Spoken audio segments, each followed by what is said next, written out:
They mocked a Navy SEAL for inheriting $1, until his dog uncovered a buried secret worth $52 million beneath them.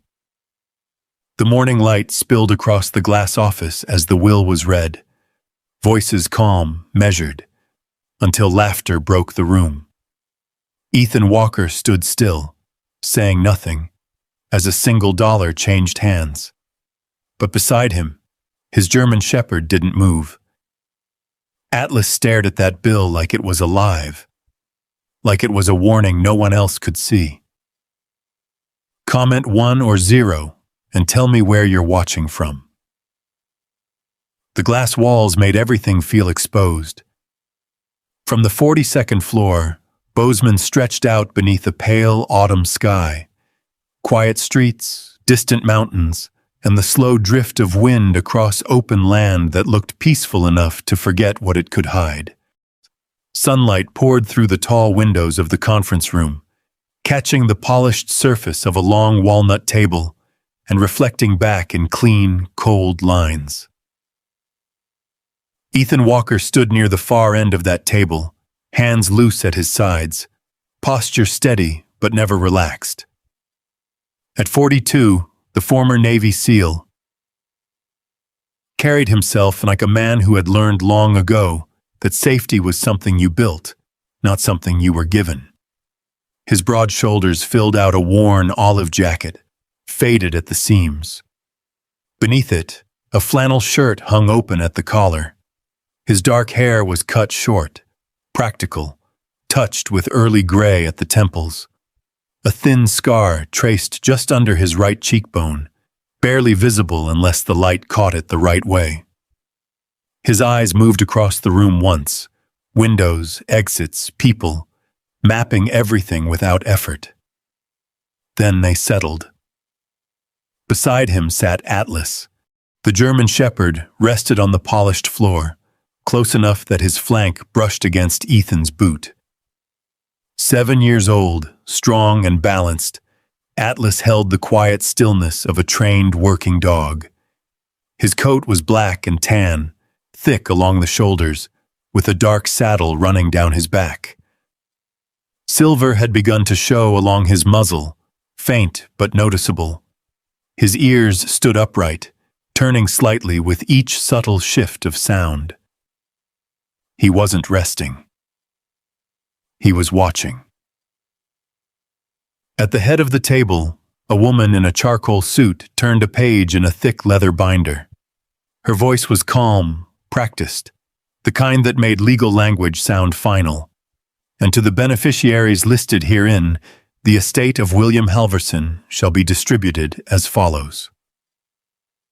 Around the table sat the Halverson family, dressed in tailored coats, polished shoes, and expressions carefully arranged between grief and expectation.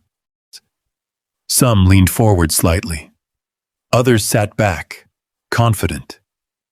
A few glanced at Ethan, then quickly away, as though unsure what he was doing there. Ethan didn't belong in rooms like this.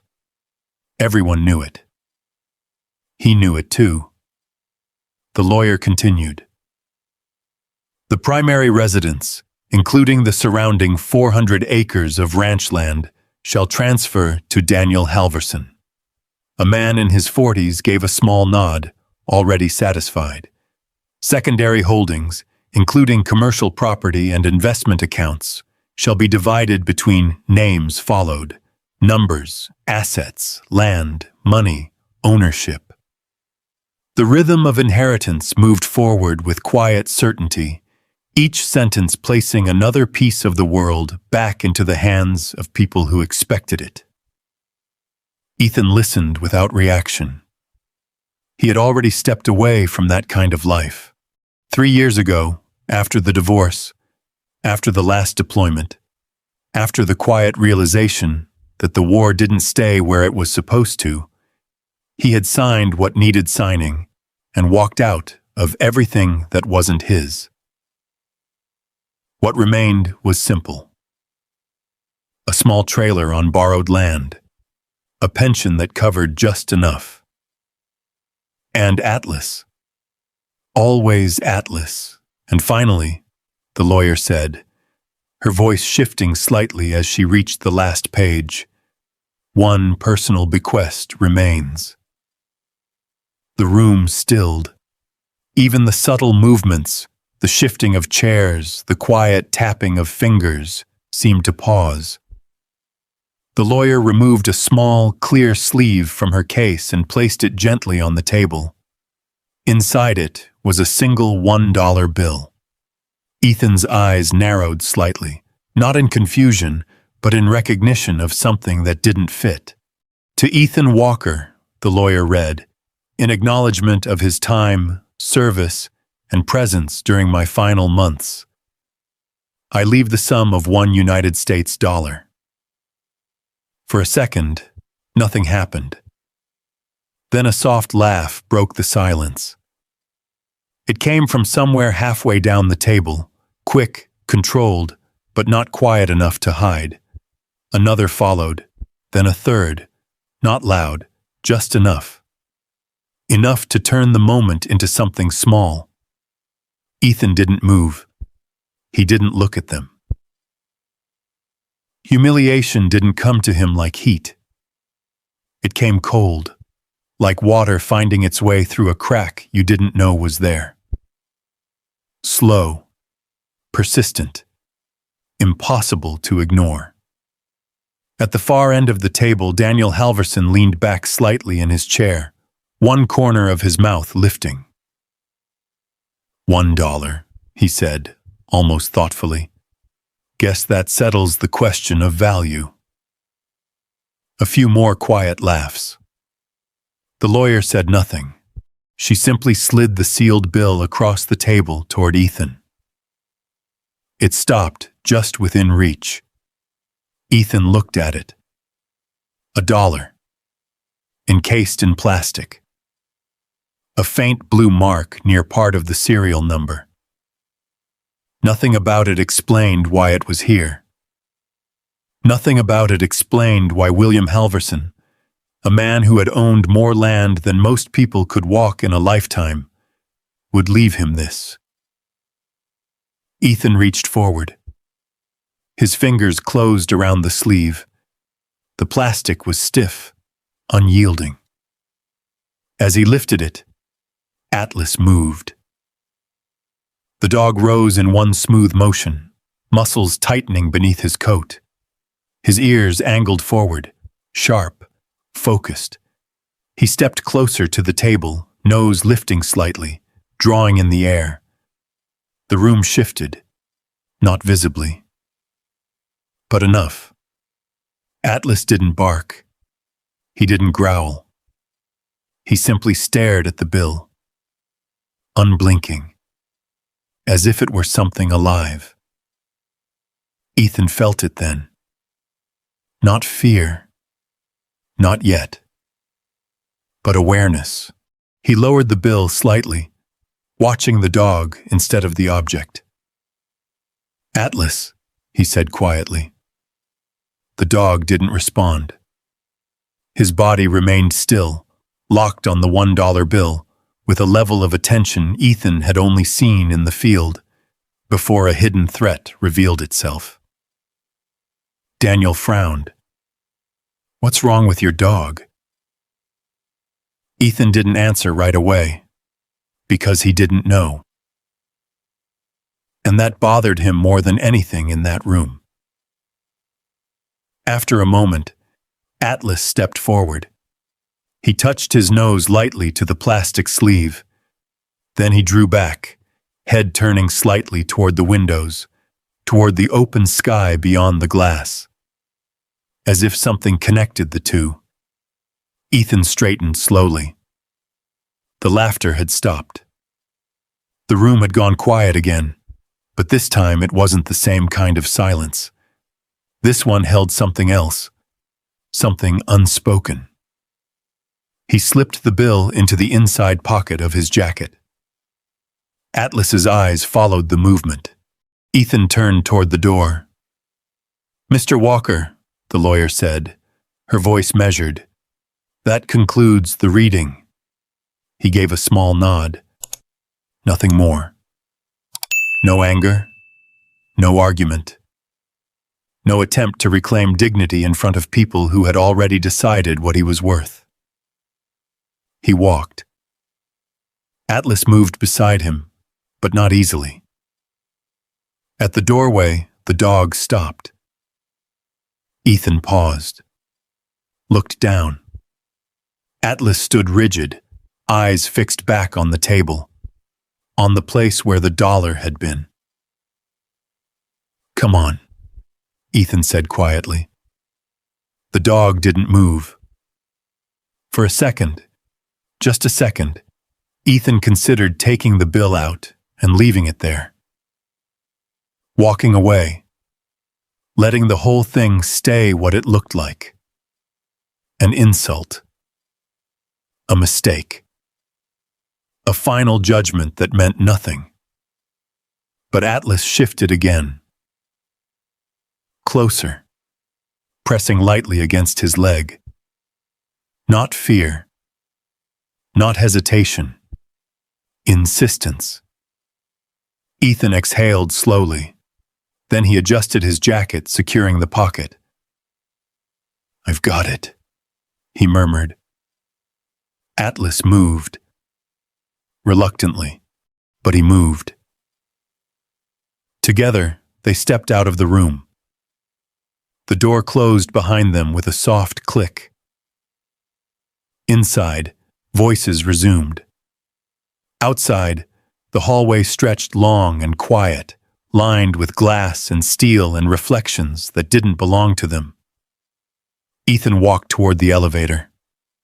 Atlas stayed close, closer than usual, his shoulder brushing Ethan's leg with every step. When the elevator doors opened, sunlight flooded in from the lobby below, right, unforgiving. Ethan stepped inside.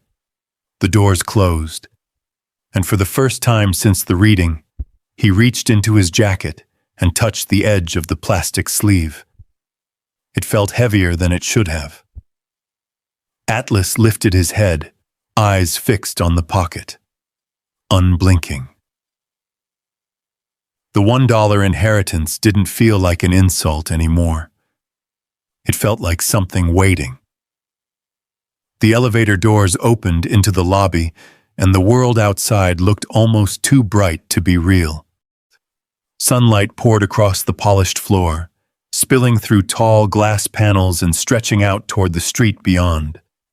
People moved in steady lines, business suits, quiet conversations, the distant hum of a city that had no reason to slow down for one man and his dog. Ethan Walker stepped out without hesitation. Atlas stayed close, closer than usual. Outside, Bozeman carried on like it always did. Wind pushed through the streets, lifting loose leaves into brief spirals before dropping them against the curb. Cars rolled past in steady rhythm. Somewhere down the block, a door slammed. Somewhere else, laughter rose and faded just as quickly. Normal. Everything looked normal. Ethan reached his truck, a faded older model parked near the edge of the lot. Dust clung to the paint. The driver's door creaked slightly as he pulled it open. He paused for a moment, one hand resting against the frame. Then he felt it. Atlas pressed his nose firmly against Ethan's jacket. The pocket. The dollar. "Yeah," Ethan said quietly. "I know." The dog didn't move away. Instead, Atlas inhaled slowly, then again. 3 measured breaths, deliberate, focused. The same pattern he had used years ago before, signaling something hidden beneath wand, stone, or worse. Ethan's jaw tightened slightly. "Not here," he murmured. He climbed into the truck. Atlas followed immediately, settling into the passenger seat but not relaxing. His posture remained upright, ears forward, eyes fixed ahead. But every few seconds, They flicked back toward Ethan's chest, toward the pocket. The engine turned over with a low, steady rumble. Ethan pulled away from the curb. He didn't look back. The road out of Bozeman stretched long and open, cutting through fields that rolled gently toward the distant mountains. Fences lined the highway, weathered wood leaning slightly with age. Cattle moved slowly in the distance, dark shapes against pale grass. The sky hung wide above everything, endless and indifferent. Ethan drove without music, without speaking. Atlas didn't lie down. He remained seated, body angled slightly forward, watching the road, and occasionally the horizon beyond it, as if tracking something one else could see. Miles passed. The city faded. The land opened. By the time Ethan turned onto the narrow gravel road that led to his trailer, the sun had begun to lower just enough to cast long shadows across the ground. The trailer sat alone at the edge of a wide cattle property, an aging structure of rusted metal and patched siding, positioned just far enough from the main ranch house to be forgotten when convenient. It suited Ethan. No neighbors close enough to ask questions. No noise that didn't belong. He killed the engine. For a moment, neither of them moved. Then Atlas shifted, not toward the door. Toward Ethan. The dog's nose pressed again against the jacket. Harder this time. Ethan exhaled slowly. All right.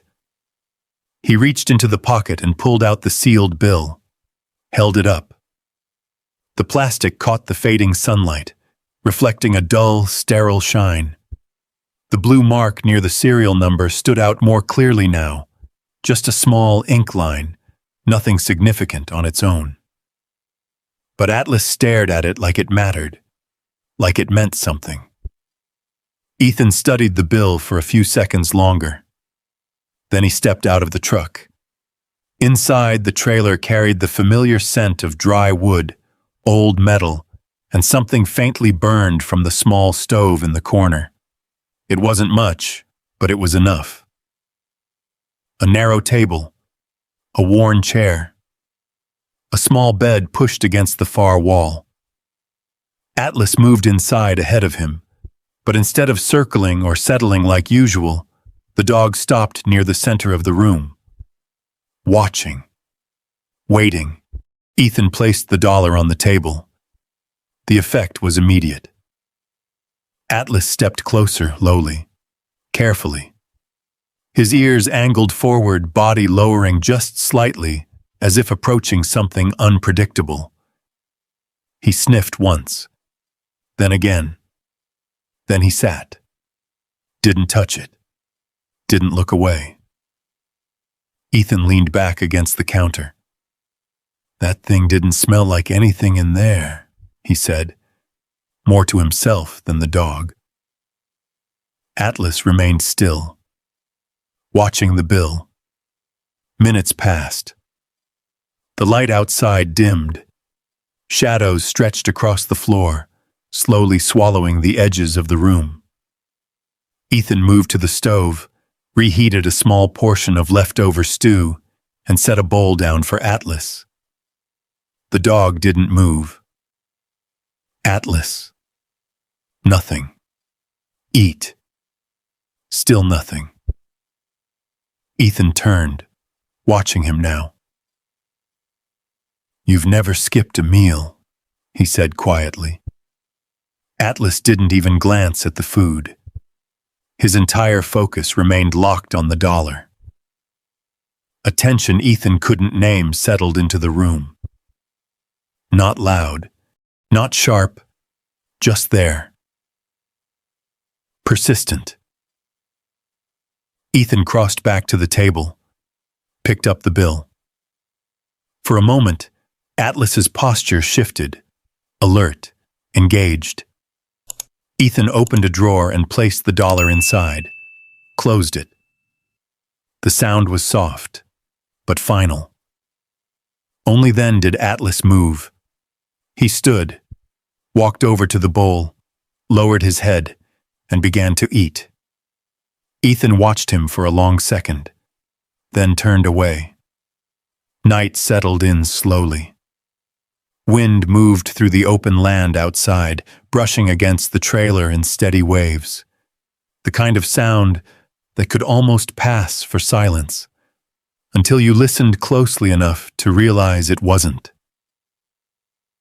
Ethan lay on the bed, one arm resting across his chest, eyes open.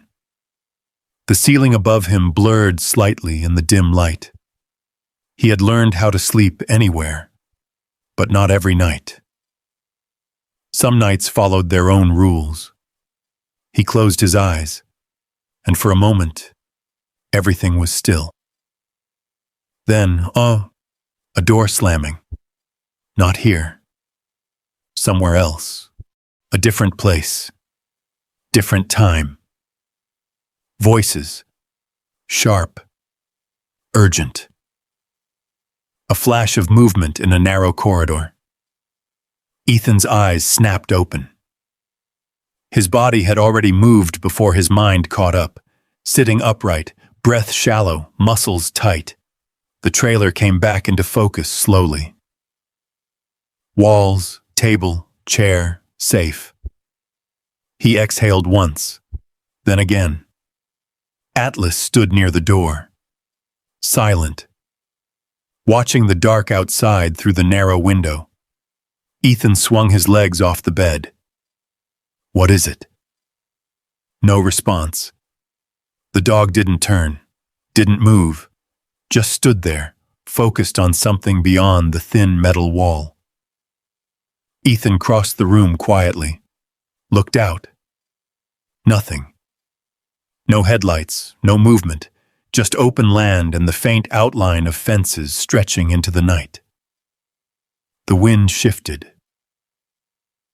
Pine scent drifted in from somewhere farther out. Ethan frowned slightly. Atlas stepped closer to the door.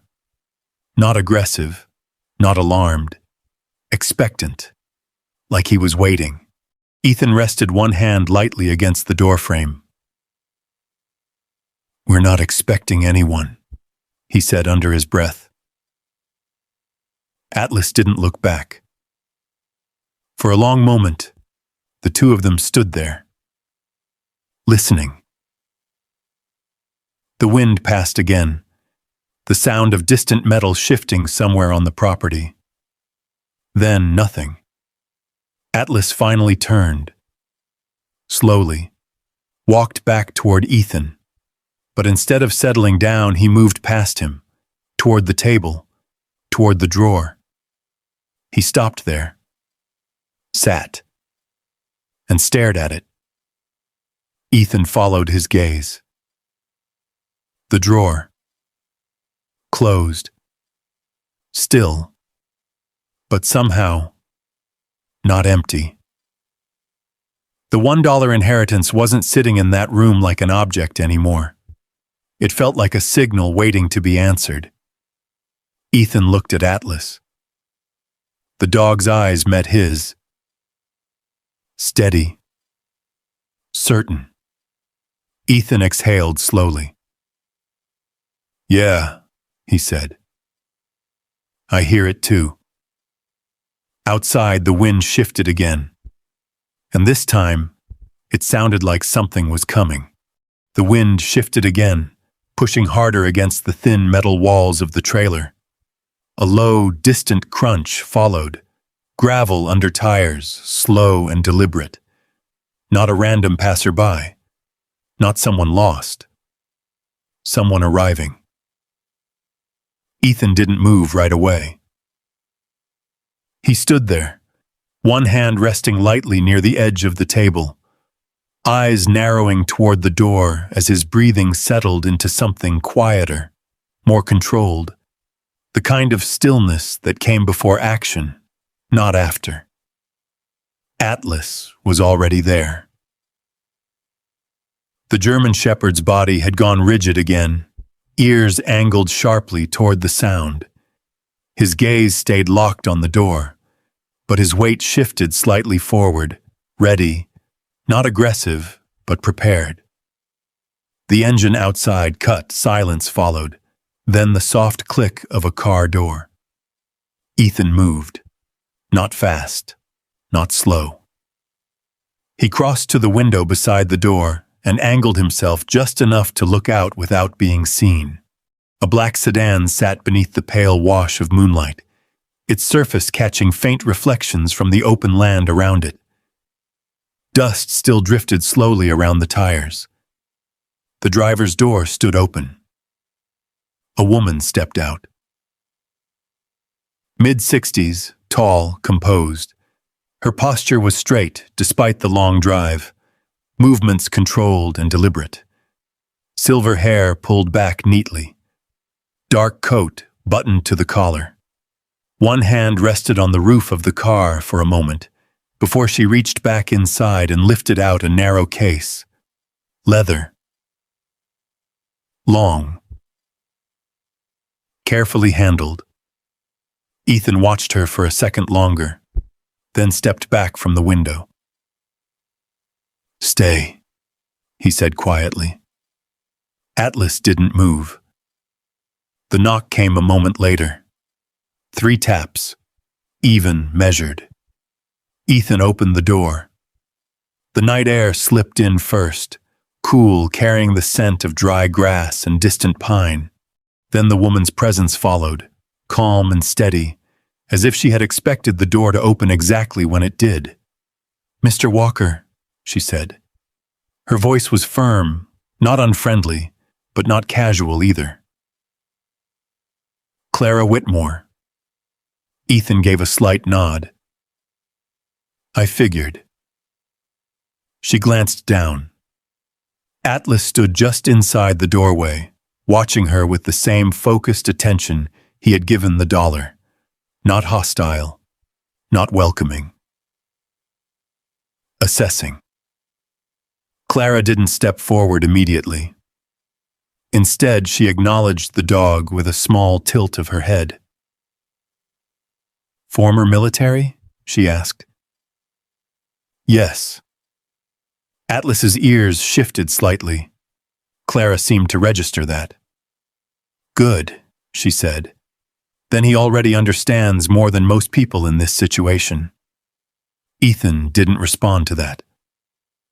"What do you want?" he asked. Clara looked past him briefly, taking in the trailer, the table, the single chair, the narrow bed, not with judgment, just observation. Then she lifted the leather case slightly. "I believe you have something that belongs with this." Ethan's eyes flicked once toward the drawer, then back to her. "Come in." She stepped inside. The door closed behind her with a quiet, final sound. Atlas moved a few inches to the side, giving her space, but his attention never left her hands. Clara set the case down on the table. For a moment, she didn't open it. Instead, she removed a pair of thin-framed glasses from her coat pocket and placed them on. "Mr. Walker," she said, "what you received today was not an insult." Ethan leaned slightly against the counter, arms loose at his sides. "That's one way to read it. It's the wrong way." A pause. The wind moved outside again, brushing against the trailer like a distant breath. Clara opened the case. Inside lay a rolled map, bound with a narrow strip of dark cloth. Beneath it, several sealed documents, edges crisp, untouched. She didn't hand them over yet. Instead, she looked directly at him. "William Halverson created a private land trust 5 years ago," she said. "It does not appear in his public holdings. It was never listed among his assets." Ethan's expression didn't change, but something behind his eyes sharpened. And the only key to accessing it, Clara continued, is the item he left to you. Ethan pushed off the counter, walked to the table. Slowly, he opened the drawer and removed the sealed dollar. Set it down. Atlas stepped closer immediately, his nose hovering just above the plastic sleeve. Clara watched the dog for a second, then nodded slightly. "He knows," she said. Ethan ignored that. "What kind of key?" he asked. Clara reached into the case and carefully unrolled the map. Paper crackled softly as it spread across the table. It was old. Not worn from age, but from being handled carefully, repeatedly, by someone who knew its value. Lines traced across the surface, topographic markings, elevation shifts, dense forest patterns. A region of land deep in the northern Idaho wilderness. Remote, isolated, difficult to reach. Clara pointed to a small section near the edge. "There," she said. Ethan leaned in. Atlas moved with him, nose lowering toward the map. The dog inhaled once, then froze. His body stiffened, tail still, ears locked forward. He pressed his nose directly against that point on the paper. Not uncertain, not searching. Certain. Ethan felt it again. That same quiet shift in the air. "What is it?" he asked under his breath. Atlas didn't move. Clara folded her hands lightly in front of her. "The mark on your dollar," she said, "corresponds to a grid reference on this map. Without it, this location is meaningless. With it, it becomes exact." Ethan straightened slowly. "What's there?" Clara met his gaze. "I don't know," she said. "That's not an answer. It's the only honest one."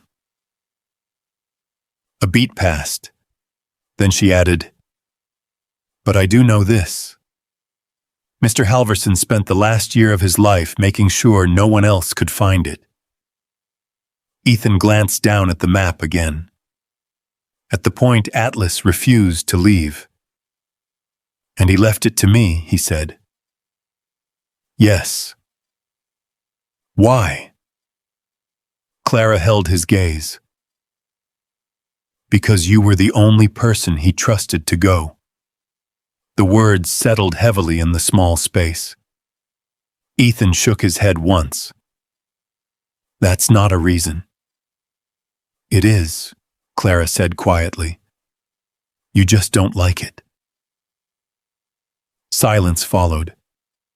Atlas shifted slightly, pressing his shoulder against Ethan's leg, grounding him, the way he always did. Ethan exhaled slowly. "This isn't my fight," he said. Clara didn't argue. "You have the legal right to walk away," she replied. "I'm required to inform you of that." "Good." She reached into the case again and removed a final document, placed it beside the map.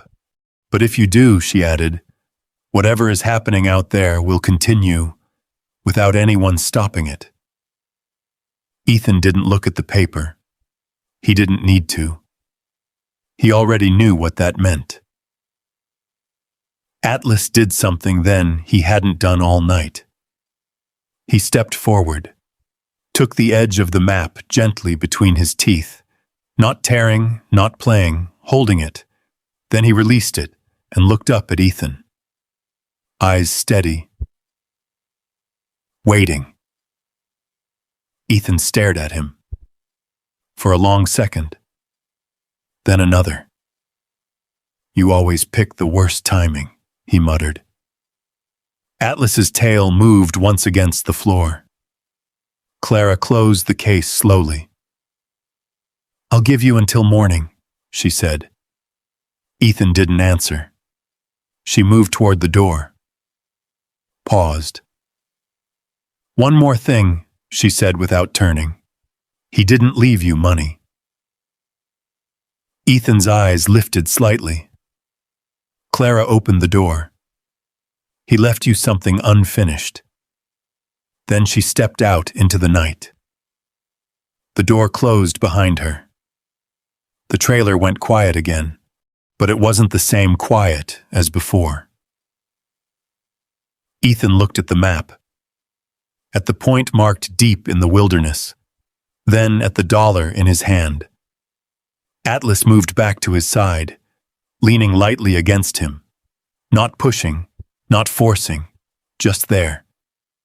Ethan ran a hand slowly through his hair, then down his face, exhaled. "All right," he said quietly. Atlas's ears lifted. "We'll take a look." The dog didn't move, but the tension in his body shifted. Not gone, just ready. Outside, the wind carried across the open land. And somewhere far beyond the darkness, something waited. Morning came without ceremony. The sky over the Montana plains turned from black to pale gray, then slowly to a washed-out blue as the first light crept over the horizon. Wind moved through the open land in long, steady currents, brushing against the trailer, like a reminder that the world didn't stop just because one man had questions. Ethan Walker was already awake. He stood outside beside his truck, one hand resting on the hood, the other holding a folded section of the map Clara had left behind. The paper shifted slightly in the breeze. The marked location, deep in northern Idaho, seemed small on the surface. Too small for what it was pulling him toward. Atlas stood near the passenger side, alert but calm. His ears turned with every distant sound, the rustle of dry grass, the faint creak of a fence post somewhere across the property, the low call of birds moving through the morning air. But every few seconds, his gaze returned to Ethan. Waiting. Ethan folded the map again and slid it into the truck. "This doesn't make sense," he muttered. Atlas said nothing. He never did. But the dog stepped closer. Just enough. Ethan glanced down at him. "Yeah," he said. "I know." He opened the passenger door. Atlas jumped in without hesitation. The road north stretched long and quiet, cutting through rolling hills and wide valleys where cattle moved slowly through the grass. The further they drove, the fewer signs of life remained. Small ranch houses gave way to empty fields. Fields gave way to broken tree lines. By the time they crossed into Idaho, the land had changed. The air felt different, colder, heavier. Pine forests rose along the edges of the road, thick and dark, swallowing light in ways the open plains never could. The highway narrowed, winding through mountain passes where rock and shadow pressed in close. Ethan drove with one hand on the wheel, the other resting near the gear shift. His eyes moved constantly, road, mirrors, tree line, horizon. Atlas sat upright beside him, still alert, still watching. But now there was something else. Anticipation, as if the closer they got, the clearer something became. They reached the diner just past noon. It sat alone at the edge of a small, fading town, a low building with chipped paint and a faded sign that read, Ridgeway Cafe. A few trucks were parked outside, dust-covered and worn, like they had been there longer than necessary. Ethan pulled in. Killed the engine. For a moment, neither of them moved. Then Atlas's head lifted slightly, ears forward, eyes fixed on the tree line beyond the diner. Ethan followed his gaze. Nothing. Just forest. Dense. Still. Yeah, Ethan said quietly. We're getting close. They stepped out. The air carried the scent of pine and something else, faint, sharp, almost metallic beneath the surface. Atlas noticed it immediately. His nose lifted, then lowered. Testing. Ethan pushed open the diner door. Inside, the cafe felt warm but quiet. A few locals sat at scattered tables, men in worn jackets, a couple near the window, an older woman behind the counter pouring coffee into thick ceramic mugs. Conversations were low, measured, the kind that stopped for half a second when a stranger walked in. Ethan didn't react. He moved to a table near the back. Atlas stayed close. The dog didn't sit immediately. Instead, he scanned the room once, doors, windows, people, before lowering himself beside Ethan's chair. Still alert. Still listening. The woman behind the counter approached with a pot of coffee. "You passing through?" she asked. Ethan nodded slightly. Something like that. She poured without asking. Not many people head this way unless they've got a reason. Ethan didn't answer. She didn't press.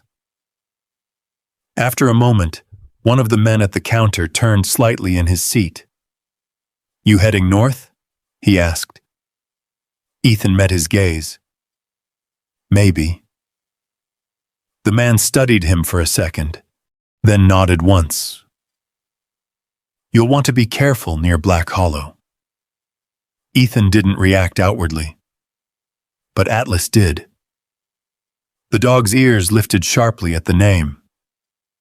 "What about it?" Ethan asked. The man shrugged. "Animals been acting strange out there. Water, too." Another voice joined in from farther down the counter. "Fish turning up dead along the banks," an older man said, his voice rough but steady. "Seen it myself." Ethan leaned back slightly. "Contamination?" "Don't know what to call it," the older man replied. "Just know it ain't right." He turned fully now, revealing a narrow face lined with age and years of outdoor work. His jacket was thick, worn at the cuffs, and his hands carried the permanent roughness of someone who had spent a lifetime fixing things. "Hank Mercer," he said, extending a hand. Ethan shook it. "Ethan." Hank's eyes flicked briefly to Atlas. "Dog's sharp," he said. "Yes." Hank nodded once, then lowered his voice slightly. "That land up north," he added. "Some parts of it were sealed off years ago. Not officially, just left alone." "Why?" Hank looked toward the window, toward the trees. "Because sometimes," he said, "people find things they don't know how to fix." Silence settled over the table. Atlas shifted slightly, his nose angled toward the door. Ethan noticed. "Something wrong?" Hank asked. Ethan followed the dog's gaze. "Not sure yet." They finished quickly. No extra conversation, no unnecessary questions. Outside, the wind had picked up slightly, pushing through the trees in uneven waves. Ethan walked toward the truck. Atlas stopped halfway. At a shallow ditch near the edge of the lot, rainwater had collected in a narrow stream, clear, reflecting the sky above. The dog stepped toward it, lowered his head. paused. Ethan watched. Atlas inhaled once, then stepped back. Didn't drink. Didn't even try. Ethan frowned slightly. That's new. Atlas turned, looked north, toward the forest, then back at Ethan. The message was clear. Whatever waited out there, it was already reaching here. Ethan opened the truck door. "All right," he said quietly. "Let's go see it." Atlas climbed in. This time, without hesitation. The engine turned over. The road ahead narrowed into shadow. And the deeper they drove into the forest, the quieter the world became. The road narrowed until it was barely more than a strip of packed dirt cutting through dense pine. Branches leaned in from both sides, brushing against the truck with soft scraping sounds. Sunlight struggled to break through the thick canopy overhead, falling in broken patterns across the hood. Ethan slowed the truck. Not because the road demanded it, because something else did. The air had changed. It carried a scent now, faint, sharp, almost chemical beneath the natural smell of pine and earth. Not strong enough to alarm someone passing through, but enough. Atlas felt it immediately. The German shepherd's posture shifted, his body leaning forward slightly as his nose tested the air through the open window. His ears rotated constantly, catching sounds Ethan couldn't hear yet. Ethan noticed. "You smell it too," he said quietly. Atlas didn't look at him. His focus stayed ahead. After another mile, the road dipped slightly, curving toward a small clearing where the trees opened just enough to reveal a narrow stream. Ethan pulled the truck to a stop. The engine died. Silence followed. Not complete silence, but the kind that felt heavy. No birds, no insects, just the distant movement of water. Atlas was out of the truck before Ethan could open his door. The dog moved quickly, but not recklessly. Each step was measured, controlled. Ethan followed, boots crunching softly against gravel as he stepped down toward the stream. From a distance, it looked perfect. Clear water flowing over smooth stones, sunlight catching the surface in soft flashes of silver. The kind of place people would stop, kneel, and drink without thinking twice. Atlas didn't. He stopped a few feet from the edge, one front paw lifted slightly off the ground. Frozen. Ethan recognized that stance. He'd seen it before, years ago, in places where hesitation meant survival. "What is it?" Ethan asked. Atlas lowered his head. Inhaled once, then stepped back. Not fear. Refusal. Ethan frowned. "It looks clean." Atlas didn't move. Instead, he turned upstream and began to walk. Slow, deliberate. Ethan followed. The ground softened slightly beneath their feet as they moved along the bank. Grass grew thicker here, bending under the weight of moisture. The air carried more of that sharp scent now, stronger, harder to ignore. After about 20 yards, Atlas stopped again. This time he lowered his head toward the edge of the water. Ethan stepped closer, then saw it. At first it didn't register, just shapes beneath the surface. Then fish, small ones. 3 of them floating just below the reeds, pale and motionless. Ethan crouched down. The water around them looked untouched. No discoloration. No obvious sign of damage. but the fish were dead. Recently. Their bodies hadn't started to break down yet. Ethan reached toward one with a stick, nudging it slightly. It didn't resist. Didn't move. Atlas gave a low sound in his throat. Not a growl. A warning. Ethan stood slowly. "This isn't right," he said. "Not even close." A voice came from behind them. "You're not the first one to say that." Ethan turned. A woman stood near the edge of the clearing, partially hidden by the trees. Mid-40s, tall, lean build, wearing a weathered field jacket and carrying a small pack slung over one shoulder. Her hair was pulled back tightly, streaked with strands of brown and copper that caught the light. Her eyes moved quickly, from Ethan to Atlas to the water. Sharp. Focused. "You planning on drinking that?" she asked. Ethan shook his head. "Wasn't going to." "Good." She stepped closer. Careful. Not afraid, but aware. Atlas shifted slightly, placing himself just ahead of Ethan's left side. Not aggressive, just present. The woman noticed. "Military dog?" she asked. "Yes." She nodded once. "Figures." She crouched near the edge of the stream, pulling a small kit from her pack. Gloves, a vial, a narrow strip of testing material. She dipped the strip into the water. Waited. The color changed almost immediately. Her expression didn't. But something behind her eyes hardened. "How long has this been happening?" Ethan asked. She didn't look up. "About a year," she said.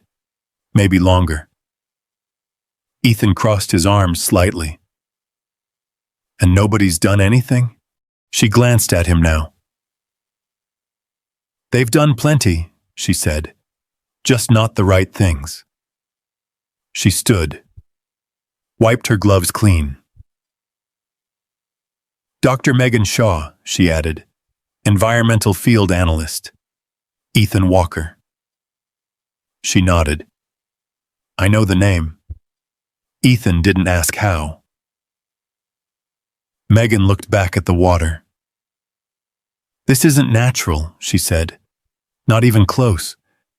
Chemical presence is too consistent, too controlled. Source?" Ethan asked. She pointed north. "Somewhere deeper in the system. This stream feeds into a larger network. Whatever's upstream, it's spreading." Atlas moved then. Not toward the water. Past it. Into the trees. His pace picked up. More urgent now. Ethan noticed immediately. "He's got something," he said. Megan watched the dog. "Then we should follow him." They moved together. The forest thickened as they pushed forward, branches closing in tighter, the ground uneven beneath their feet. The scent in the air grew stronger, no longer faint, no longer hidden beneath pine and soil. Now it was clear. Sharp. Industrial. Atlas stopped near a fallen log, lowered his head, scraped lightly at the ground. Ethan stepped beside him, then saw it. Another fish, half buried in the mud, then another. Farther back. More. A pattern. Not random. Not isolated. A trail. Ethan straightened slowly. "This isn't just contamination," he said. Megan nodded. "No," she replied. "This is a system." Atlas turned. looked at Ethan, then back toward the deeper forest. His ears stood fully upright now. Body tense. Ready. Whatever was poisoning the water, it wasn't finished. And neither were they. The forest seemed to close in tighter as they moved forward. Light filtered down in thin, broken lines, barely touching the ground beneath the thick canopy. The deeper they went, the more the natural sounds faded. No birds, no insects, only the quiet crunch of boots on damp soil and the steady rhythm of Atlas moving ahead. Ethan watched the dog closely.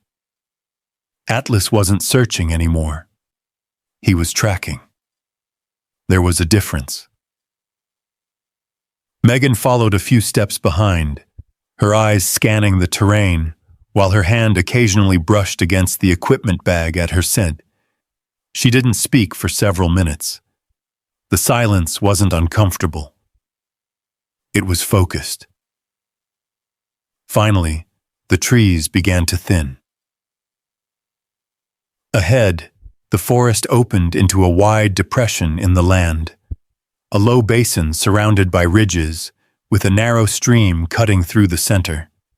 But this water looked different, not discolored, not obviously polluted, but wrong.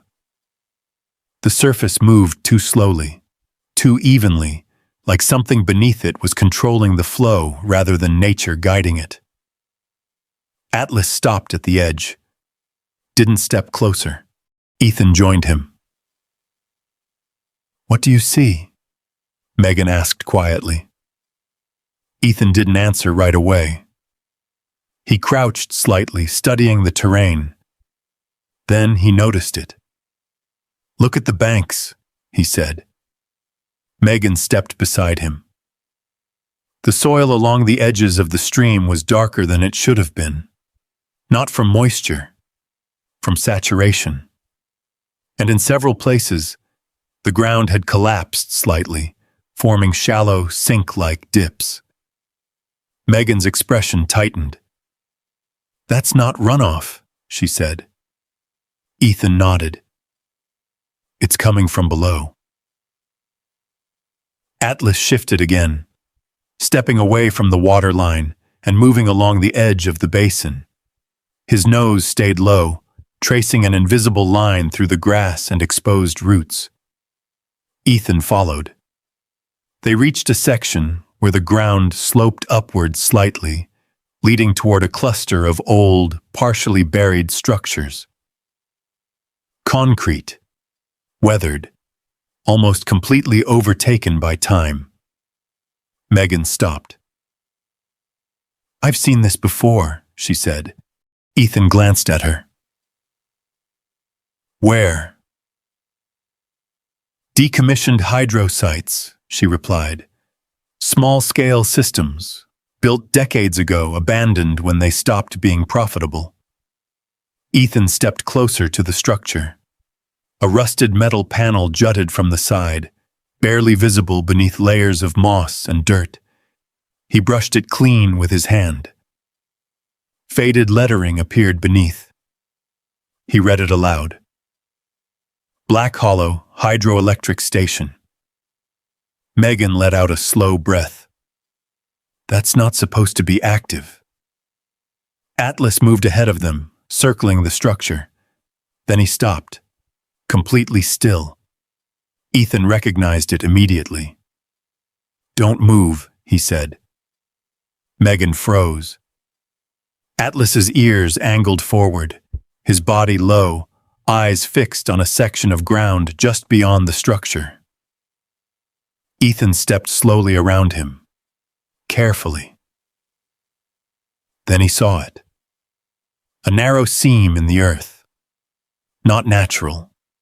Too straight. Too deliberate.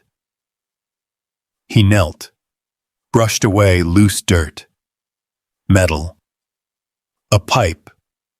Old, but not unused. Ethan ran his hand along it. The surface was warm. Not hot, but warm enough to matter. This line is active, he said. Megan's voice dropped. That's impossible. No, Ethan replied quietly. It's hidden. Atlas gave a low, controlled growl. Not loud. Just enough. Ethan followed the dog's gaze, toward the ridge above them. Something shifted. A faint movement between the trees, too quick to identify. But not imagination. Ethan stood slowly. We're not alone. Megan's posture changed instantly. Her shoulders tightened, her eyes scanning the tree line with a different kind of focus now. Not scientific, but defensive. Who would be out here, she asked. Ethan didn't answer. He didn't need to. The kind of system they were looking at didn't exist by accident, and it didn't stay hidden without someone making sure it did. Atlas moved closer to Ethan's side. Not afraid. Prepared. Ethan stepped back from the pipe. If this is connected to the stream, he said, then whatever's flowing through here is feeding the entire system downstream. Megan nodded slowly. That means every water source in the area could be affected. Ethan looked out across the basin. The quiet beauty of it, the trees, the water, the open sky above, felt different now. Deceptive. How many people live off this? He asked. Megan didn't hesitate. Hundreds, she said. Maybe more. Ethan's jaw tightened. And nobody reported it? They tried, she replied. But without proof, it gets buried. Paperwork disappears. Samples get lost. Reports get delayed. Ethan looked back at the pipe, at the structure, at the land itself. Someone's protecting this, he said. Megan met his gaze. Yes. A long silence followed. Atlas shifted slightly, pressing his shoulder against Ethan's leg, grounding him. Ethan closed his eyes for a brief second, and for just a moment, the forest disappeared, replaced by another place, another time. A narrow corridor, dust in the air, voices shouting. A decision that couldn't be undone. He opened his eyes again. The present snapped back into place. Megan was watching him now. Careful. Not asking. Ethan exhaled slowly. This isn't my fight, he said. The words came out quieter than he expected. Megan didn't respond right away. Instead, she looked down at the ground, at the pipe, at the water, then one back at him. It is now, she said. Ethan shook his head once. I didn't come here to take on a corporation. No, Megan said. You came here because someone left you a key to something they couldn't finish. Ethan didn't answer. Atlas did. The dog stepped forward, moved back toward the pipe, then turned, looked at Ethan. Waiting. The same look he had given him in the trailer. In the office. In every place where walking away had been an option. Ethan ran a hand over the back of his neck, then let it fall. You don't let things go, do you? He muttered. Atlas's tail moved once. Ethan looked out across the basin again, then toward the ridge, toward the unseen presence that had already noticed them. They're watching, he said. Megan followed his gaze. I figured. Ethan nodded once. Good. A shift. Subtle, but real. He stepped back toward the structure. His posture changed, Not relaxed, but focused. Decided. "Then we stop guessing," he said. Megan's eyes sharpened slightly. "How?" Ethan looked at the ground, at the pipe, at the hidden system beneath them. "We find where it starts." Atlas moved immediately. No hesitation, no uncertainty. He turned toward the deeper forest and began to walk. Ethan followed, this time without stopping. Atlas moved deeper into the forest with purpose, not searching, not hesitating. Every step followed a line only he could see. Ethan stayed close behind him, boots landing carefully against uneven ground, his eyes scanning constantly. Tree line, elevation shifts, anything out of place. The air felt heavier now, carrying that same chemical edge beneath the scent of pine. Megan followed, slightly behind, her breathing steady but her posture tense. They weren't just tracking a source anymore. They were moving towards something that had been hidden on purpose. After nearly 15 minutes, the terrain changed again. The forest floor sloped downward, narrowing into a shallow ravine lined with rock and broken concrete. Old infrastructure emerged from beneath years of neglect. Pipes, supports, fragments of steel beams, all half swallowed by dirt and roots. Atlas slowed, then stopped. His head lifted slightly, ears locked forward. Ethan stepped beside him. "What is it?" Atlas didn't move. He stared ahead, at a structure partially embedded into the hillside. A doorway. Concrete framed. Dark. Ethan felt it immediately. Not fear. Recognition. Places like this existed everywhere. Forgotten facilities, buried systems, things built for one purpose and left behind when that purpose no longer mattered. But this one wasn't abandoned. "Stay close," Ethan said. Atlas stepped forward first. Megan followed, pulling a small flashlight from her pack. They entered together. Inside, the air was colder, damp. The smell of metal and old water clung to the narrow corridor, mixing with something sharper, industrial, chemical, recent. Ethan's boots echoed softly against the concrete floor. Atlas moved ahead, his body low now, movements more deliberate. Listening. Testing. Every few steps he paused, then continued. The corridor opened into a wider chamber, and that's when they saw it. A metal platform stretched across the room, suspended over a deep channel where water rushed below in a steady, controlled flow. Pipes ran along the walls, some corroded, others newer, replaced, maintained. Active. Megan stepped closer to the edge, her light tracing along the structure. "This is still operational," she said quietly. Ethan didn't answer. He was watching Atlas. The dog had stopped again, completely. One front paw lifted, frozen.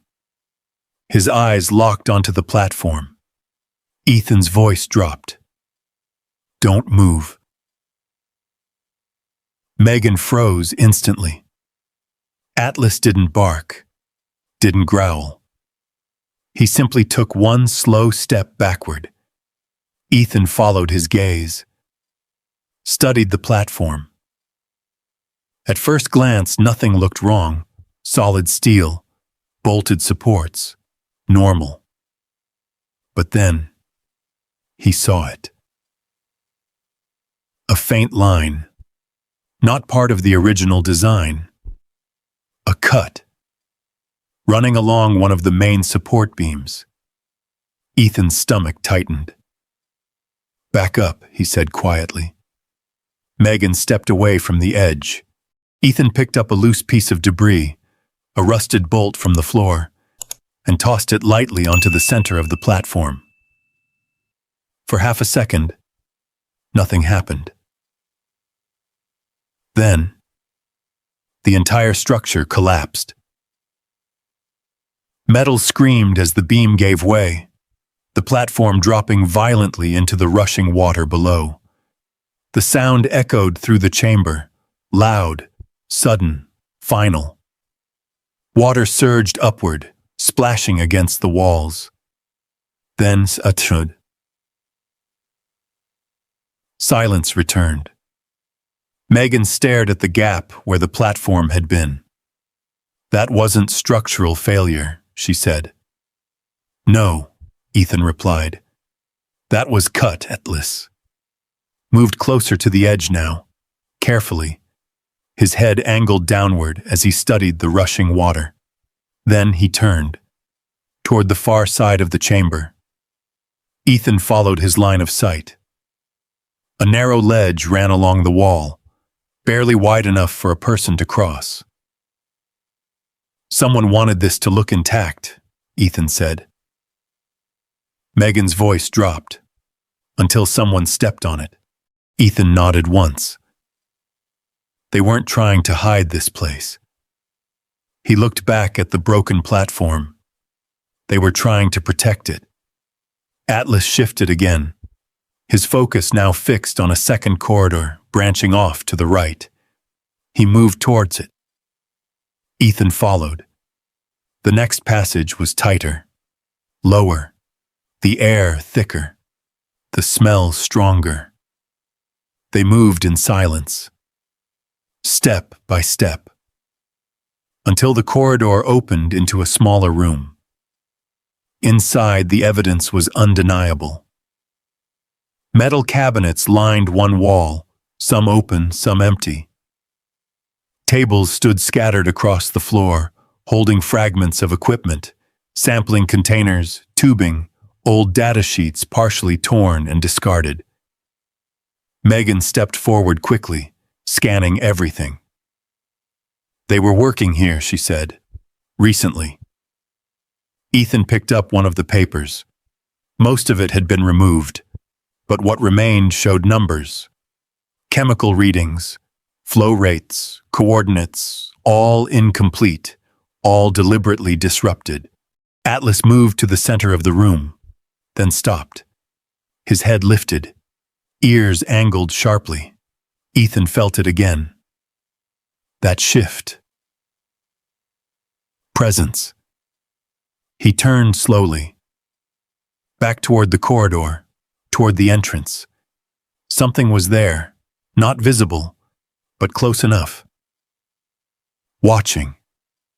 Ethan lowered his voice. "We've been seen." Megan's breathing tightened slightly. "Who?" Ethan didn't answer. He didn't need to. Whoever had cut that platform, whoever had stripped this room, wasn't far. Atlas gave a low warning sound. Ethan stepped closer to him, one hand resting briefly against the dog's neck, easy. Atlas stilled but didn't relax. Ethan looked around the room one more time, then toward the deeper tunnel beyond.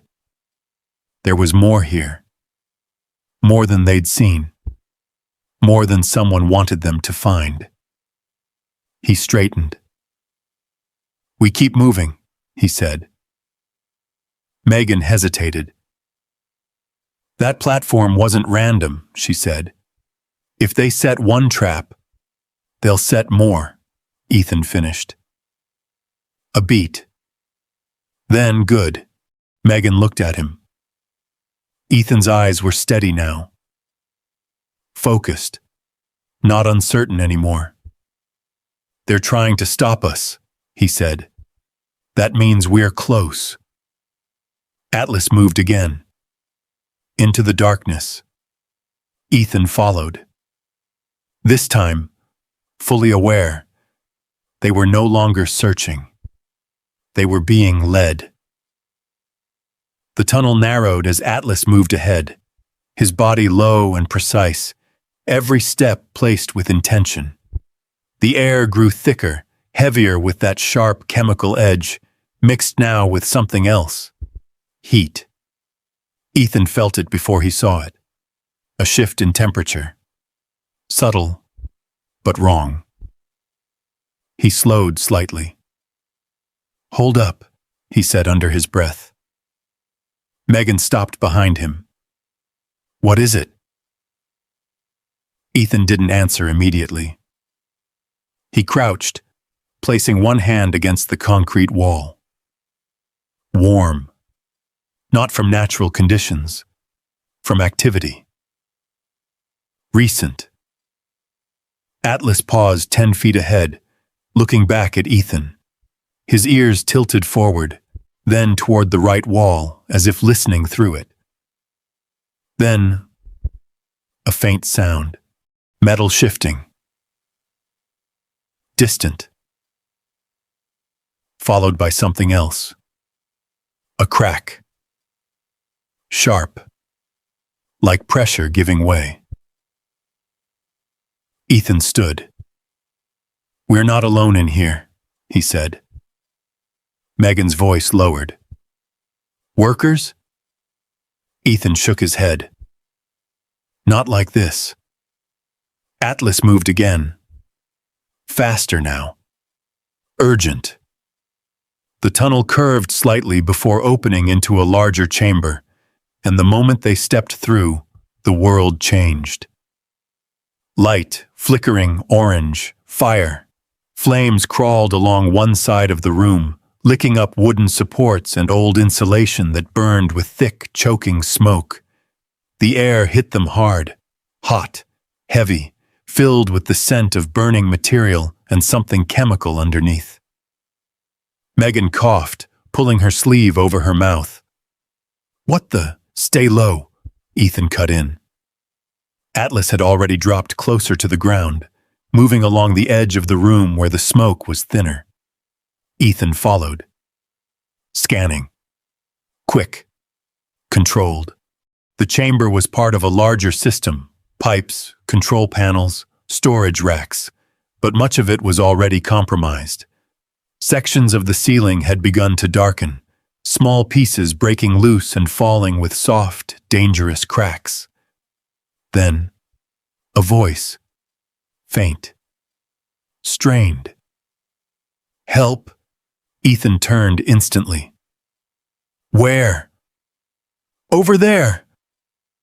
Megan pointed. Near the far side of the chamber, a section of collapsed shelving had pinned someone against the wall.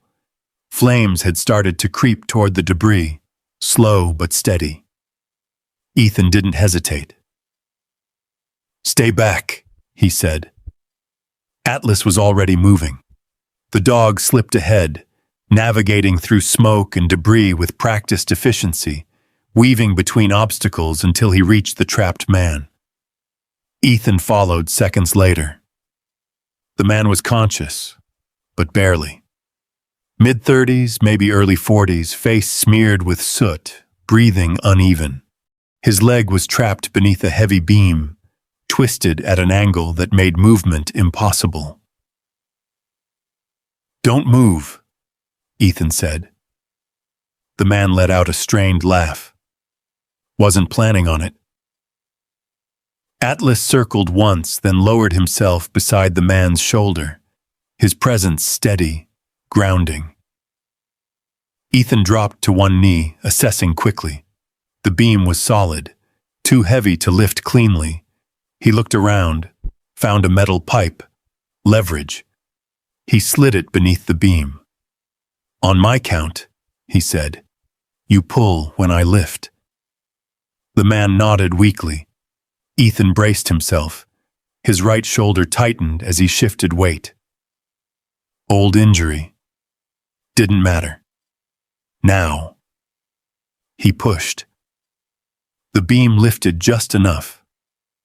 The man pulled his leg free with a sharp gasp. Ethan dropped the beam immediately, grabbing the man under the arm and hauling him upright. "Can you walk?" "Not fast." "Then keep up." The fire crackled louder behind them.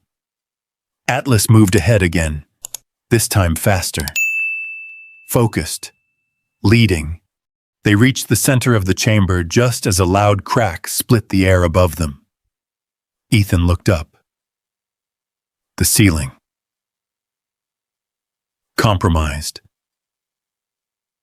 "We're running out of time," Megan said. Atlas veered suddenly to the right, away from the main tunnel they had entered through. Ethan noticed. "That's not the way we came." Atlas didn't slow, didn't hesitate. He disappeared briefly into a narrow side passage. Ethan made the call. "Follow him." Megan didn't argue. The trapped man stumbled forward, supported by Ethan as they pushed into the passage. The air shifted immediately. Cooler. Less smoke. The corridor sloped upward. Atlas reappeared ahead, barking once, sharp, controlled. A signal. Ethan recognized it instantly. "Exit," he said. They moved faster. The passage narrowed, forcing them single file. The sound of fire behind them grew louder, the heat pressing forward as if chasing them out. Then, light. Natural. Daylight. They broke through a rusted hatch into open air. The forest greeted them again, cool, sharp, alive. Ethan pulled the man clear of the entrance just as a section of the structure behind them collapsed inward with a heavy, echoing crash. Flames surged briefly through the opening, then settled. Silence returned, broken only by the sound of breathing. Megan dropped to one knee beside the man. "You're going to be okay," she said, already checking his injuries. Atlas stood a few feet away, panting but steady. Ethan walked toward him slowly, knelt. His hand moved to the dog's shoulder. "You all right?" Atlas leaned slightly into the touch. No hesitation, no weakness, just presence. Ethan nodded once, then looked back at the burning structure. "That wasn't an accident," he said. Megan didn't look up. "No," she replied, "it wasn't." The man coughed, then forced a few words out. "They told us. It would clear everything." Ethan's eyes sharpened. "Who did?"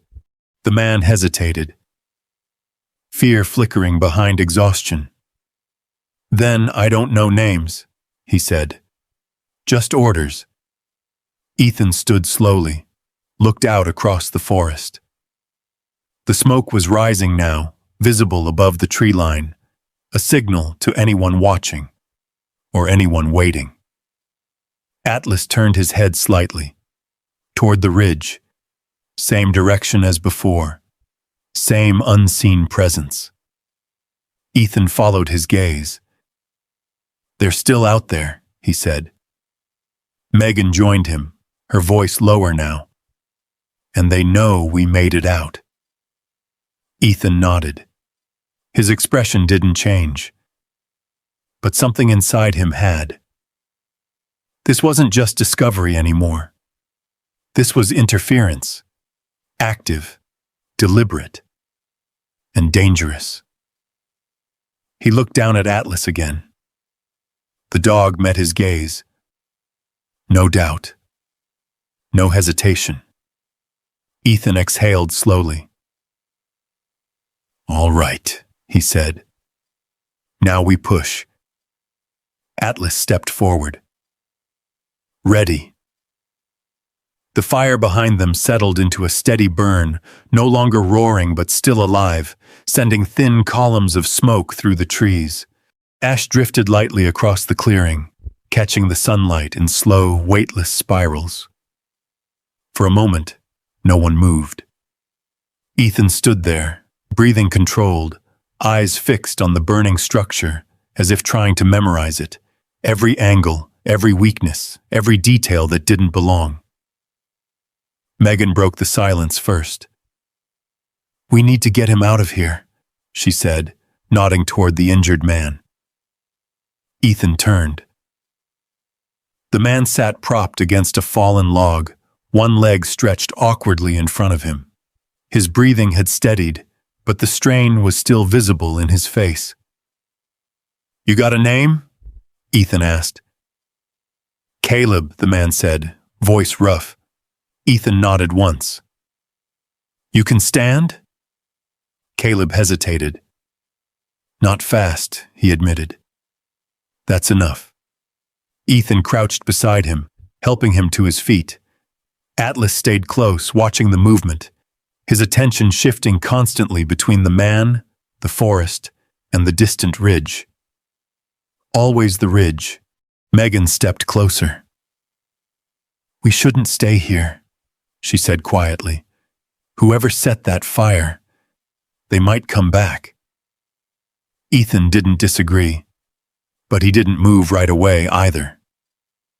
His gaze drifted back to the smoke, then to the ground beneath his feet, then to the past.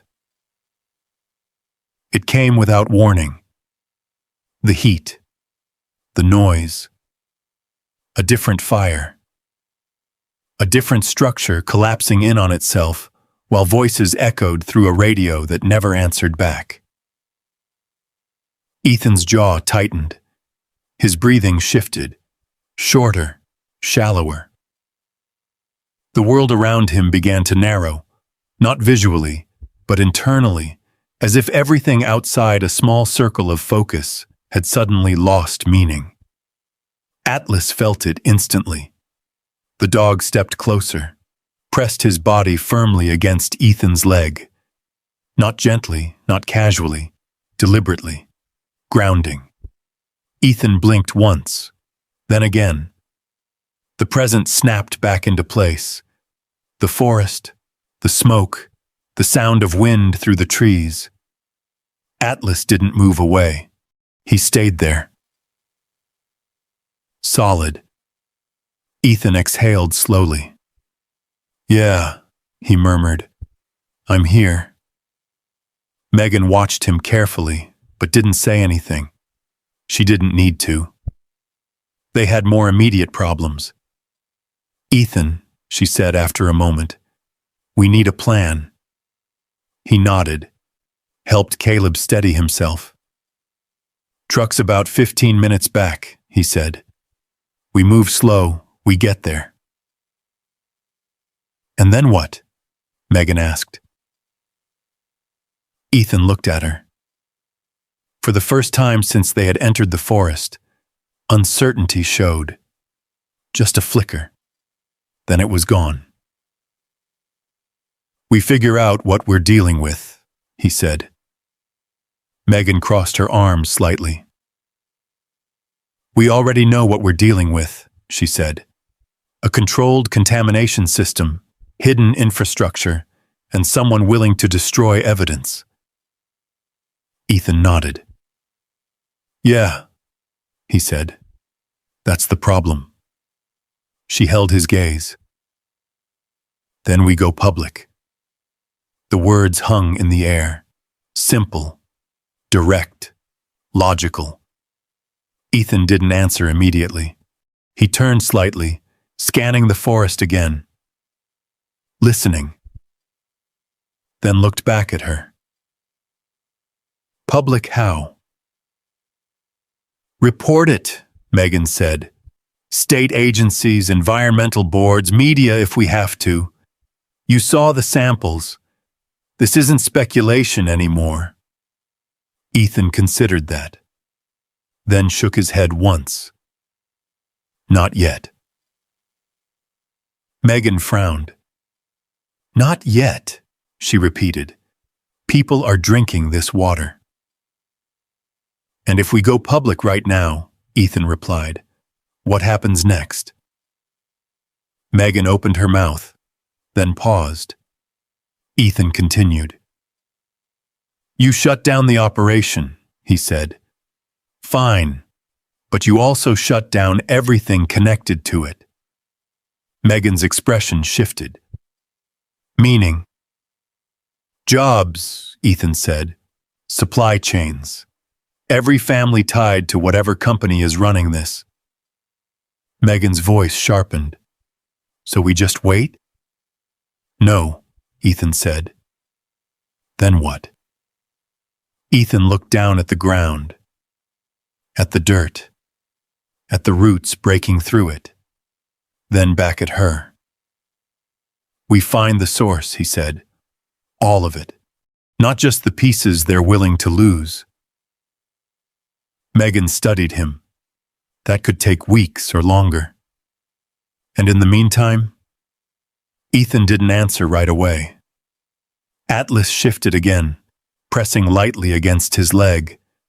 Less force this time, more presence than urgency.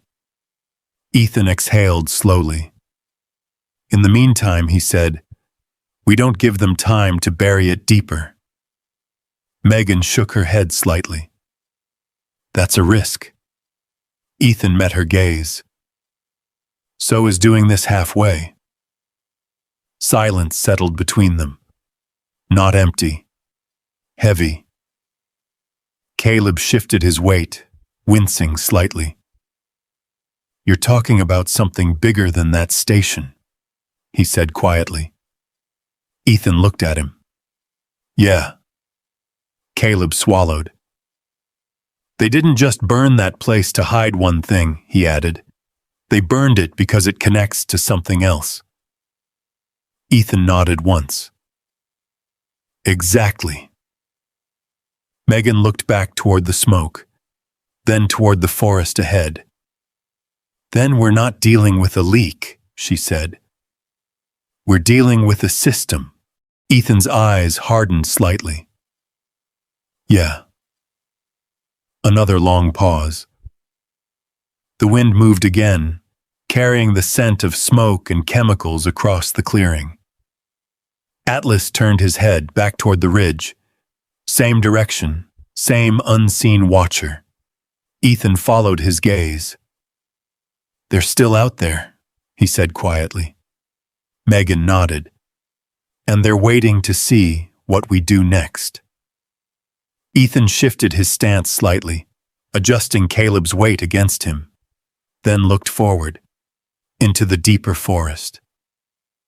Then we don't wait, he said. Atlas stepped forward again, not rushed, not uncertain, just steady. Ethan followed. This time, the movement wasn't driven by curiosity or obligation. It was decision. And once that line had been crossed, there was no going back. They moved until the trees thinned and the ground leveled into a narrow service road, barely wide enough for a truck. The smoke from the burned station faded behind them, swallowed by distance and wind. By the time they reached Ethan's pickup, the forest felt quieter again, but not safer. Caleb eased into the back seat with a strained breath. Megan secured his leg as best she could with what she had. Cloth, tape, pressure. Atlas jumped into the passenger side, turning once before settling, eyes already tracking the road ahead. Nearest clinic? Ethan asked. 30 minutes south, Megan said. But if we go there, this becomes official. Ethan started the engine. We'll drop him at the edge of town, he said. You call it in as an accident. Megan studied him. And the rest? Ethan shifted the truck into gear. We keep moving. They drove in silence. The road curved out of the forest and back toward open land. Sunlight widened across the windshield. The air lost its chemical edge, replaced by dry grass and dust. It should have felt like relief. It didn't. Atlas kept his head up, watching. At the edge of a small town, Ethan slowed and pulled into a gravel lot behind a hardware store. Megan helped Caleb out, supporting his weight. "You'll be all right," she told him. Caleb nodded, eyes flicking once toward Ethan. "They'll come looking," he said quietly. Ethan met his gaze. "Good," he replied. Megan watched Ethan as Caleb limped toward the main road. "You're drawing them out," she said. Ethan didn't deny it. "I'm not chasing ghosts," he said. "If they're watching, they'll make a move." Megan crossed her arms. "And if they don't?" Ethan glanced north. "Then we find where they're hiding." They drove again. North. Deeper. The road narrowed, climbing into higher elevation where the forest grew thicker and the air cooled. Old markers appeared along the roadside. Faded signs, rusted gates, remnants of land that had once been managed, then abandoned. Ethan pulled over at a break in the trees. "This is as far as we take the truck," he said. Atlas was already alert. "Ready." They stepped out. The land ahead sloped downward into a wide basin, surrounded by dense pine and broken rock formations. At the center, partially hidden by the terrain, sat another structure, larger than the last, older, but not abandoned. "Tell me that's not active," Megan said. Ethan didn't answer. Atlas moved first. Down the slope, fast now. Ethan followed. The basin held a strange stillness. No wind, no sound, just the low hum of something mechanical beneath the ground. As they approached the structure, the details came into focus. Reinforced concrete walls, heavy steel doors, and a network of pipes running outward like veins. Some of them were new, too new. "This wasn't part of the original system," Megan said. "No," Ethan replied. "It's an expansion." Atlas stopped at the main entrance. A heavy door, partially ajar. He sniffed once, then pushed it open with his nose. The interior was dim, cool, and alive. Lights flickered faintly along the walls. The hum grew louder, steady and controlled. Water moved somewhere below, unseen but constant. Ethan stepped inside. Megan followed. The space opened into a large chamber, far larger than the previous station. Equipment lined the walls, some decades old, others recently installed. Digital panels blinked softly, recording data in quiet, continuous streams. "This is it," Megan whispered. The main control. Atlas moved across the room, his nose low, tracing paths between machines and cables. Then he stopped. At a reinforced metal door at the far end. Ethan approached. Tried the handle. Locked. Megan stepped closer. "What's in there?" Ethan looked at the panel beside the door. No keypad. No visible access.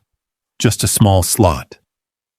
He reached into his jacket, pulled out the $1 bill, held it up. The blue mark near the serial number caught the light again. Atlas stepped closer, watching. Ethan studied the slot, then slid the edge of the plastic sleeve into it. For a second, nothing happened. Then, a soft click. The door unlocked. Megan exhaled slowly. "You've got to be kidding me." Ethan pushed the door open. Inside was not what they expected. No machinery, no pipes, just a small, sealed room. At the center stood a steel cabinet. Ethan approached it carefully, opened it. Inside, documents, files, and a single sealed case. Megan stepped beside him. "What is all this?" Ethan opened one of the folders. Legal documents. Trust agreements, financial structures. He flipped through them quickly, then stopped. His eyes narrowed. "What is it?" Megan asked. Ethan handed her the page. She read silently, then looked up. $52 million, she said. Restricted for environmental restoration, worker compensation, infrastructure recovery. Ethan leaned back slightly. "So that's what he left," he said. Megan shook her head. "No," she said. "He didn't leave it to you." Ethan looked at her. "He left it to whoever finished this." Silence filled the room. Atlas moved closer, sat beside Ethan. Calm now. Certain. Ethan looked down at him, then back at the documents. "This isn't a payoff," he said quietly. "It's a responsibility." Megan nodded, "And it only activates if the system is exposed and shut down properly." Ethan's jaw tightened. "So we don't just prove it. We fix it," Megan said. Atlas shifted slightly, then turned his head toward the far wall. Ethan followed his gaze. There, behind a row of equipment, a second map. Pinned, faded, overlooked. Ethan walked toward it, studied it, then froze. "This isn't the same system," he said. Megan stepped beside him. "What do you mean?" Ethan pointed. "The pipeline we found earlier. It's only part of it." His finger traced a second line, running in a different direction, deeper, under the basin. Megan's voice dropped. "There's another route." Ethan nodded slowly. "And it's bigger." Atlas stood, ears forward, body tense again. Ethan felt it too. The shift. The realization. "What we found," Megan said quietly. "That wasn't the source." Ethan looked at the map, then toward the dark corridor beyond the room. "No," he said.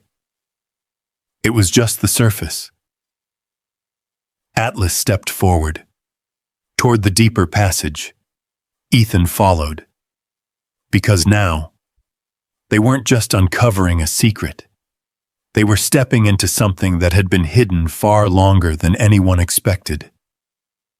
The corridor beyond the vault narrowed and then widened again, sloping gently upward as if guiding them back toward daylight. The hum of machinery faded behind them, replaced by the quieter pulse of the forest above. Atlas led without hesitation, his pace steady, his focus absolute. Ethan followed, the map etched in his mind, the hidden routes, the second line, the truth that changed everything. Megan kept close, one hand brushing the wall as she walked, as if grounding herself in something solid.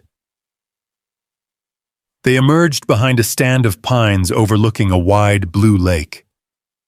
Sunlight spread across the water in long silver bands. At the far edge, a large lodge sat elevated on a point, glass windows reflecting the sky, wooden beams polished to a shine that spoke of wealth and control.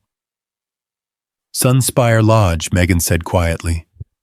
Corporate retreat, board meetings, private votes. Ethan studied it.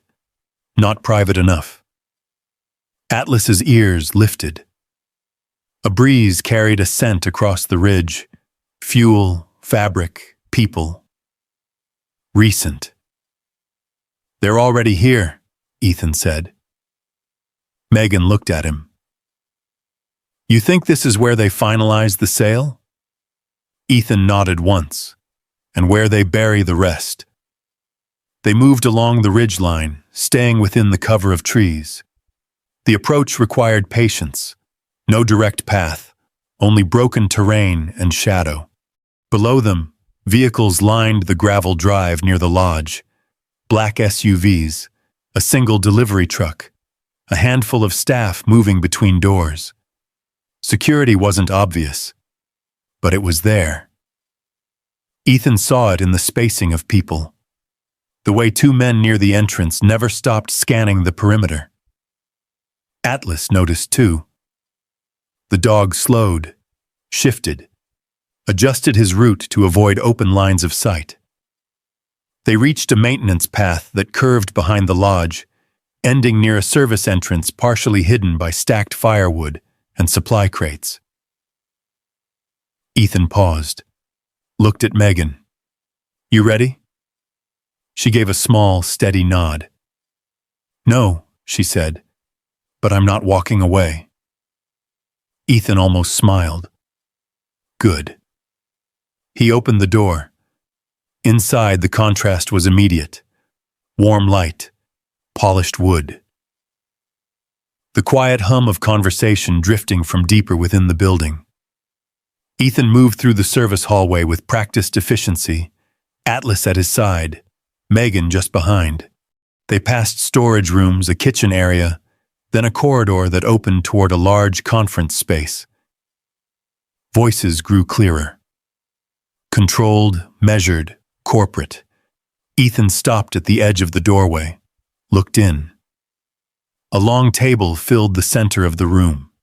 Men and women in tailored suits sat with tablets and documents, their attention focused on a man standing at the far end. Daniel Hargrove. Late 50s, composed, confident, his voice steady as he addressed the room, ensures a seamless transition of assets, he was saying, while minimizing disruption to our workforce and maintaining operational stability. Ethan watched him.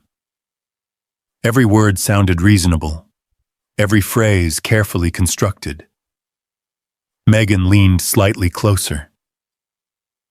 He's selling it as protection, she whispered. Ethan nodded, and burying the damage in the process. Atlas shifted. His nose lifted slightly, then turned toward a side hallway. Ethan noticed. What is it? Megan asked. Atlas moved, not toward the meeting, away from it. Ethan made a decision. Stay here, he said quietly. Megan hesitated. Ethan, trust me. Atlas was already moving down the hallway. Ethan followed. The corridor was darker, less polished. Storage rooms lined one side, closed doors on the other. The air smelled faintly of cleaning supplies and something else, chemical, sharp. Atlas stopped near the end. His posture changed instantly. Rigid, focused. He lowered his head, sniffed, then scratched once at the base of a door. Ethan stepped closer, listened. A faint ticking sound came from inside, measured, mechanical. He tried the handle, unlocked. He opened the door carefully. Inside, stacks of old files filled the room, boxes labeled and shelved, forgotten records from years past. But in the center, partially hidden behind a row of crates, sat something that didn't belong. A small device, wired, active. The timer blinking steadily. Megan's voice came from behind him. "What is that?" Ethan stepped inside, studied it quickly. "Fire device," he said. "Set to ignite." Megan's eyes widened. "In a records room?" Ethan nodded. "They're not just covering tracks," he said. "They're erasing everything." Atlas gave a sharp, single bark. "Urgent." Ethan looked at the timer, seconds ticking down. "Get everyone out," he said. Megan didn't argue. She turned and ran. Ethan moved to the device, not touching it, not guessing. He scanned it once, twice, then stepped back. No time. He turned. Atlas. Out. They moved fast. Down the corridor. Back toward the main room. Megan's voice echoed ahead. "Everyone out. Fire." Confusion erupted. Chairs scraped. Voices rose. Hargrove's calm tone broke for the first time. "What is this?" Ethan stepped into the doorway. "Your cleanup plan," he said. For a brief second, their eyes met. Recognition. Then the alarm. A sharp, piercing sound filled the lodge as smoke began to roll from the hallway behind them. People moved. Fast. Toward exits. Security shouted commands. Ethan didn't chase Hargrove, didn't move toward him at all. Instead, he turned, back toward the hallway. Atlas was already there, guiding, pushing people forward, barking in short bursts to keep them moving. Ethan followed, helping where needed, pulling one older man from a blocked path, directing others toward a side exit that opened onto the lake. The fire spread quickly, but controlled, designed, planned. Outside, people gathered in the open air, coughing, shaken, but alive. Megan stepped beside Ethan. "He's gone," she said. Ethan looked toward the lake. A small boat pulled away from the dock. Hargrove stood at the rear, already putting distance between himself and the lodge. Ethan didn't move. Megan looked at him. "You're not going after him?" Ethan shook his head. "No." "Why?" Ethan watched the smoke rise behind them. "Because this isn't about him anymore," he said. Atlas stepped closer, sat beside him. Calm. Steady. Ethan rested a hand on the dog's back. He wanted chaos, Ethan added. He wanted everything to collapse at once. Megan followed his gaze. "And you didn't give it to him?" Ethan exhaled slowly. "No," he said. "I gave people a way out." Behind them, sirens echoed faintly in the distance, responders already on their way. The lodge burned, but the truth didn't. And for the first time since this began, Ethan wasn't reacting. He was deciding. The smoke drifted upward in slow, dark ribbons, dissolving into the open Montana sky. Sirens grew louder as emergency vehicles approached along the narrow road, their lights flashing against the lake's surface. People stood scattered across the clearing, some shaken, some silent, all trying to understand what had just happened. Ethan didn't move. Atlas sat beside him, steady and calm, his eyes scanning the area once more before finally settling. The threat had passed. For now. Megan stepped closer. "It's over," she said quietly. Ethan watched the burning lodge. "No," he replied. "It's just visible now." The next days unfolded quickly. Authorities arrived. Investigations opened. The fire at the lodge became more than an accident. It exposed what had been hidden beneath contracts, signatures, and silence. The documents Ethan had found, the trust, the maps, the system, shifted everything. The hidden network beneath the forest was no longer rumor.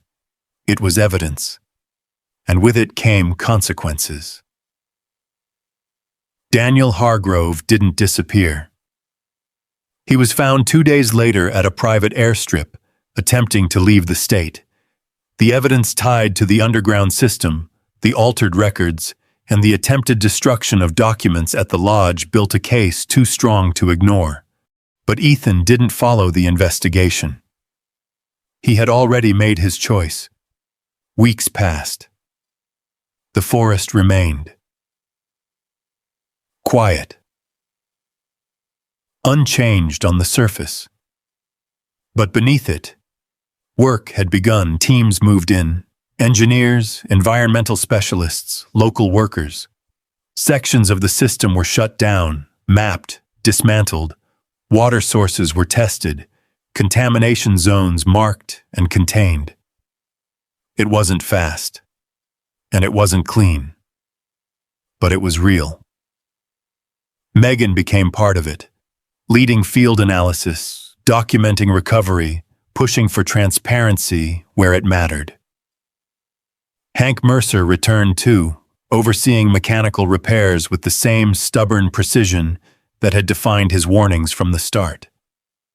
And Ethan stayed. Not because he was asked, because he chose to. The small ranger cabin overlooking the basin became his place. It wasn't much. Wood walls, a single stove, a narrow bed, but it was quiet, and it was enough. Atlas adjusted to it easily. Each morning the dog would step outside first, scanning the tree line before settling near the steps, waiting. Always waiting. Not for orders, for presence. Ethan would join him a moment later. Coffee in hand. Silence between them. Not empty. Comfortable. The nightmares didn't disappear. Some nights, Ethan still woke standing, heart racing, mind caught between past and present. But the difference now, he knew where he was. He could feel the floor beneath his feet, hear the wind through the trees, see Atlas watching him, not rushing in, not forcing him back. Just there, waiting. Trusting. Ethan would breathe. Slow. Controlled. 5 things he could see. 4 things he could touch. 3 things he could hear. And gradually, the past would loosen its grip. Atlas would step closer then. Press his head gently against Ethan's hand. Not to save him. To remind him. He already had. Months later, the basin began to change. Not dramatically, not all at once. But enough, grass returned in places where the ground had been bare. The chemical edge in the air faded. Water testing showed improvement, slow, steady. The stream at the edge of the forest, The same one Atlas had refused to touch ran clearer now. Still fragile, still watched carefully, but alive. Ethan stood at its edge one morning, Atlas beside him. The sunlight filtered through the trees, reflecting across the water in shifting patterns. Ethan didn't move, didn't speak. He just watched. Atlas stepped forward, paused. His body stilled, ears lifting slightly as he took in the air, the scent, the memory of what this place had been. Ethan waited. No command. No expectation. Just time. Atlas lowered his head, sniffed the surface, stepped into the stream. The water moved around his paws, cool and clean. He stood there for a moment. Then, slowly, he drank. One small mouthful, then another. Ethan exhaled, a breath he hadn't realized he'd been holding for months. Atlas lifted his head, water dripping from his muzzle, looked back at him. Not questioning, not uncertain, just certain. Ethan stepped into the stream beside him. The cold water soaked through his boots, grounding him in the present in a way nothing else could. He reached down, resting a hand against Atlas's neck. "Yeah," he said quietly. "We're good." The forest moved around them, wind through branches, distant calls of wildlife returning to places they had once abandoned. It wasn't perfect. It never would be. But it was healing. And so was he. The $1 bill hung on the wall of the cabin. Framed. Not as a symbol of insult, but as a reminder. Not of what had been taken, but of what had been chosen. A path. A decision. A moment when walking away would have been easier. But not right. Ethan looked at it once before stepping outside again. Atlas followed, always at his side. The forest stretched out before them. No longer something to survive, something to protect. And for the first time in a long time, Ethan Walker wasn't lost. He was exactly where he needed to be. If you've ever had to choose between doing what's easy and doing what's right, type 1 in the comments. If not, type 0. Out here, justice doesn't come easy, but it always matters who stands their ground. And if stories like this mean something to you, go ahead and subscribe. There's more waiting just down the road.